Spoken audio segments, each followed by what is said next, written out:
Hi అండి, అందరు నమస్కారం. నా పేరు కిరణ్. ఇప్పుడు మనం మాట్లాడుతున్నాం బ్రహ్మముడి సీరియల్లో అప్కమింగ్ ఎపిసోడ్స్ ఎలా ఉండబోతున్నాయి అనేసి మాట్లాడతాం. ఇక్కడ మాట్లాడుకోవాల్సింది ఈ వారంలో మొత్తానికి చూసుకున్నట్టయితే ఒక క్యారెక్టర్ అయితే, కొత్త క్యారెక్టర్ అయితే మనకి ఎంట్రీ ఇచ్చింది కదా. దాంట్లో అపర్ణ గారి కూతురు అనేసి 90% కాదు కదా, 99% అయితే మనకు కన్ఫర్మ్ అయితే అయింది. ఆ 99%లో 90%లో ఎలా ఇంపాక్ట్ చేస్తుంది ఈ వారంలో ఆఫీస్లో అయితే ఒక ప్రాబ్లం వచ్చిందని మనకు ఒక ఐడియా వచ్చింది. ఆ ఐడియాని ఎలా సాల్వ్ చేస్తారు ఏమనేది ఈ వీడియోలో డిస్కషన్ చేద్దాం. ఈ వారం మొత్తం ఆఫీస్ ఎపిసోడ్సే ఉంటాయి. మొత్తం టెన్షన్, హార్డ్ వర్క్ అనేసి ఉంటాయి. అలాగే రాజు కావ్య దాంట్లో ఎలా ఇంక్లూడ్ అవుతారు, యామిని ఎలా ఇంక్లూడ్ అవుతుంది, ఆ స్టేట్స్ గోలేంది, రేవతి గోలేంది అంతా మాట్లాడదాం. దానికన్నా ముందు ఎవరిన కొత్తగా ఛానల్ మాత్రం సబ్స్క్రైబ్ చేసుకోండి. అలాగే మీ అమూల్యమైన కామెంట్ని అయితే కామెంట్ రూపంలో చేయండి. అలాగే లైక్ చేయడం మాత్రం మర్చిపోద్దండి. వీడియో పూర్తిగా చూడండి, చాలా ఇన్ఫర్మేషన్ అయితే ఉంది వీడియోలో. ఇక్కడ మనం మాట్లాడుకోవాల్సింది మెయిన్గా యామిని ఎపిసోడ్ గురించి మాట్లాడుకున్నాం. ఫస్ట్ యామిని అక్కడ ఏం చేసింది, 40% మీకు షేర్లు ఉన్నాయి, ఇంకా 60% దుగ్గిరాల ఫ్యామిలీకి అయితే షేర్లు ఉన్నాయి అనేసి అయితే చెప్పింది కదా. ఇక్కడ 40% ఉంటే ఒక మంచి డెమో అయితే రెడీ చేయండి. డెమో రెడీ చేసిన తర్వాత మన కావ్యకి అయితే కౌంటర్ వేయండి అనేసి అయితే చెప్పింది.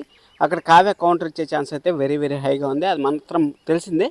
అక్కడ రాజు ఎలా ఇంపాక్ట్ క్రియేట్ చేస్తాడని చూడాలి. ఎందుకంటే రాజు కరెక్ట్గా ప్రపోజ్ చేసేటప్పుడు మనకు ఫోన్ అయితే వస్తుంది, మన సుభాష్ గారికి అయితే ఫోన్ వస్తుంది. సుభాష్ గారికి ఫోన్ వచ్చినప్పుడు ఇంకా మన వీళ్ళకైతే ఇస్తారు కదా, మన కావ్యకి అయితే తెలుస్తుంది ఏం జరిగిందనేసి. ఇంకా కావ్య ఆటాటుగా ఆఫీస్కి అయితే వెళ్తుంది. ఆఫీస్కి వెళ్ళినప్పుడు రాజు కూడా వెళ్ళే ఛాన్స్ అయితే వెరీ వెరీ హైగా ఉంది. ఎందుకంటే రాజు వెళ్ళి రాజుకుండే తెలివితేటలతో ఆ ప్రాబ్లం సాల్వ్ చేయాలి, చేస్తాడు కూడా.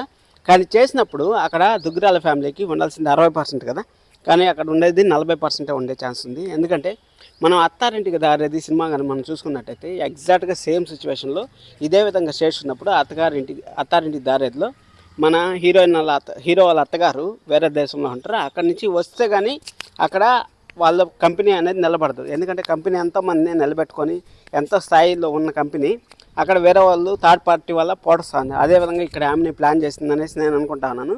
ఇక్కడ రేవతి గారికి 20% అనేది రాసింటారని, షేర్స్ రాసింటారని నేనైతే గట్టిగా నమ్ముతా ఉన్నాను. ఎందుకంటే రేవతి గారికి రాసింటారంటే దుగ్గిరాల ఫ్యామిలీ అంత మంచి ఫ్యామిలీ ఇంకోటి లేదు, మనకు తెలిసిన విషయమే కదా. దుగ్గిరాల ఫ్యామిలీ అనేది ద బెస్ట్ ఫ్యామిలీ. అంటే తెలుగులో లేకపోయినా కానీ ఆడబిడ్డకు చూసే దాంట్లో వాటిలన్నింటిలో ద బెస్ట్ ఫ్యామిలీ. ఎందుకంటే రుద్రాణి గారికి కూడా ఇప్పుడు ఇన్ని చేసినా కానీ, ఇన్ని కుట్రలు ఇన్ని కుతంత్రాలు చేసినా కానీ ఇంట్లోంచి బయట పంపించట్లేదు అంటే అర్థం చేసుకోండి దుగ్గిరాల ఫ్యామిలీ ఎంత మంచిది అనేసి.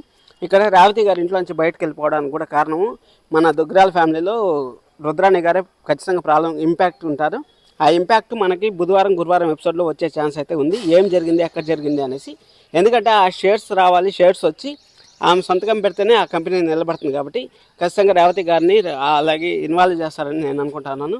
మీరేమనుకుంటున్నారో కామెంట్ చేయండి. అలాగే మీరు అప్కమింగ్ ఎపిసోడ్స్ ఎలా ఉంటాయనేది గెస్ట్ కూడా నాకు కామెంట్ చేయండి. చూద్దాం ఎవరు ఏమనుకుంటారు అనేసి.